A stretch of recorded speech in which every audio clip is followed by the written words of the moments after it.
कोलकाता के RG Kar medical college और अस्पताल के एक्स प्रिंसिपल संदीप घोष से सीबीआई ने 14वें दिन भी लगातार पूछताछ करी थी।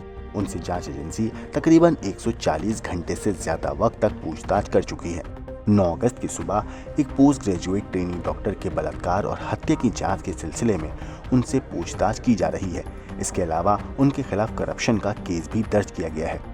सीबीआई इस केस से जुड़े तमाम सच को जानने के लिए संदीप का 2 बार पॉलीग्राफी टेस्ट भी कर चुकी है। इसके अलावा 6 और लोगों का भी ये टेस्ट हुआ है।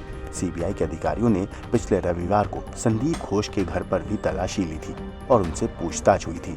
उनको सुबह करीब 11:15 बजे सॉल्ट लेक में सीजीओ कॉम्प्लेक्स के अंदर घूमते हुए देखा गया था, जहां एजेंसी का पूर्वी क्षेत्रीय मुख्यालय है। आपको बता दें कि इस मामले में जांच कर रही जांच एजेंसी के 3 टीमों में से पहली टीम आर्जिकर अस्पताल के मुर्दा घर पहुंची। वहां के बुनियादी ढांचे, शवों को सुरक्षित रखने और पोस्टमार्टम करने में शामिल प्रोटोकॉल के बारे में पूछताछ हुई।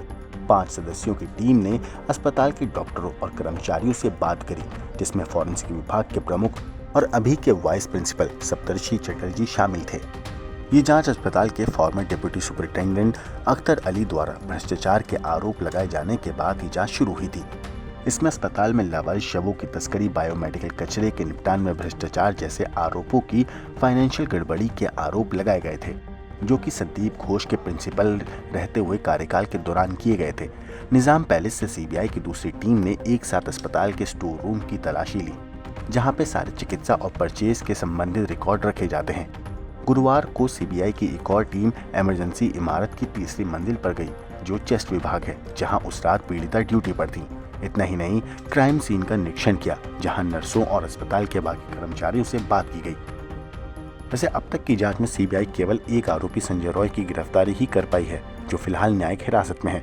कलकत्ता हाईकोर्ट के आदेश के बाद सीबीआई द्वारा जांच का कार्यभार संभाले जाने के तकरीबन 19 दिन बीत चुके हैं, लेकिन इस जघन्य अपराध के बारे में कई सवालों के जवाब अभी तक नहीं मिल पाए हैं, जैसे कि ये रेप था या गैंगरेप। हालांकि अभी तक की जांच में यही सामने आया है कि इस अपराध को संजय रॉय ने अकेले अंजाम दिया है, क्योंकि अभी तक मिले सारे सबूत उसी के खिलाफ हैं। लेकिन डॉक्टर संदीप घोष से सीबीआई की पूछताछ तकरीबन 10 सवालों के इर्द गिर्द घूम रही है। पहला, आपको अपने अस्पताल में किसी डॉक्टर की हत्या होने की जानकारी कब और किससे मिली? दूसरा, जब आपको पता चला कि आपके अस्पताल में एक महिला डॉक्टर की हत्या हुई है तो आपने क्या किया? तीसरा, आपको जब महिला डॉक्टर की मौत के बारे में बताया गया था, उसके बाद आप कहां गए और क्यों गायब हो गए? चौथा, क्या आपने ये जानने की कोशिश की थी कि पीड़िता में जान बची है या नहीं?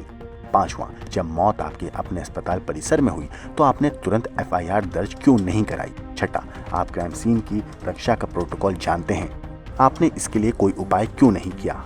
सातवां, मौत की खबर मिलने के बाद आपने किस किस से बात की? आठवां, आपको आरोपी संजय रॉय के बारे में कैसे पता चला था? 9, क्या आप संजय रॉय से कभी मिले हैं या फोन पर बात की है?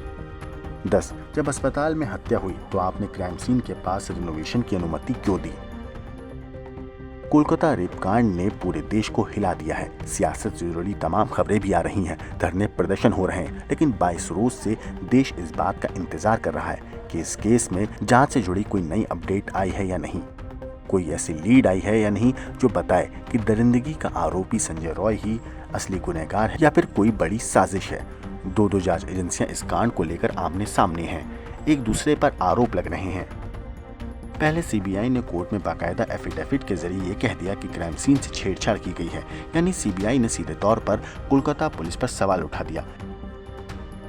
ये वायरल वीडियो लेकर दावा किया गया कि क्राइम सीन पर सैकड़ों लोग मौजूद थे। ऐसे में क्या उम्मीद की जा सकती है कि क्राइम सीन पर सबूत सेफ रहे होंगे? लेकिन अब इनसे मिलिए, ये कोलकाता पुलिस की डीसीपी इंदिरा मुखर्जी हैं, जो सीबीआई के हर दावे की धज्जियां उड़ा रही हैं। डीसीपी बता रही हैं कि क्राइम सीन से कोई छेड़छाड़ नहीं की गई थी। असल में जो लोग मौजूद थे वो टीम का ही हिस्सा थे। पुलिस को हर शख्स के बारे में पता है। वो पेशेवर लोग थे जो पुलिस के कहने पर ही जांच के लिए मौके पर आए थे। जांच को लेकर भी कई सवाल पैदा हो रहे हैं। क्या सीबीआई को अब तक कोई ठोस नतीजा नहीं मिल पाया है? क्या अब तक जुटाए गए सबूत पर्याप्त नहीं है? क्या वाकई क्राइम सीन पर सबूतों से छेड़छाड़ की जा चुकी है? क्या ये मामला अब पेचीदा हो गया है? क्या प्रिंसिपल के इर्द गिर्द शिकंजा कसकर जांच को भटकाया जा रहा है? टीएमसी भी तीखे सवाल कर रही है कि सीबीआई ने अब तक हासिल क्या किया है। सीबीआई अब तक ना तो किसी को गिरफ्तार कर पाई है और ना ही अब तक उस नतीजे पर पहुंच पाई है कि इस केस में एक ही आरोपी है या फिर कई और लोग शामिल हैं। अब तक 10 लोगों का पॉलीग्राफी टेस्ट हो चुका है। प्रिंसिपल घोष से भी 100 घंटे से ज्यादा पूछताछ हो चुकी है, लेकिन देश की सबसे तेज तर्रार एजेंसी अभी तक अंधेरे में है। ब्यूरो रिपोर्ट, क्राइम तक।